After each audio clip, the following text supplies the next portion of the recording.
Ida for your minute info about insurance for today. So our topic for today is kung ano ba ang dapat mong i-consider bago ka kumuha ng isang insurance. So this is only based on my opinion as a financial advisor po. So meron ako ditong tatlo.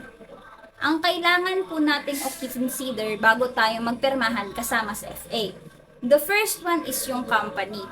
Company kasi kailangan nating malaman kung matatag na ba siya, ano ba ang background niya, at lalong-lalo nang kailangan nating malaman kung meron na bang nakapag-claim sa company na to. Para just in case, in the near future, hindi tayo nga. So the second one is kung ano ba ang gusto mong i-focus sa insurance. Kasi di ba po, sabi ko, meron tayong two types of insurance. Yung traditional insurance and yung VUL. So kung gusto niyo pong kumuha ng may investment, dun po ay sa VUL. Pero kung gusto niyo naman ng may limited time only, tsaka medyo affordable, dun po tayo sa traditional insurance.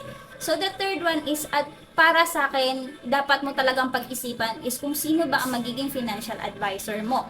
Kasi ang financial advisor ay hindi lang po natatapos ang trabaho namin or pagiging partner namin sa inyo sa pagpasa lang ng requirements or pagiging issued ng policy.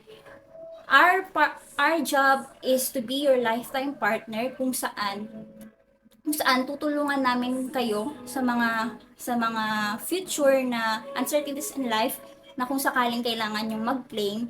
So si financial advisor po ang madalapitan nyo. So that's it. Bye!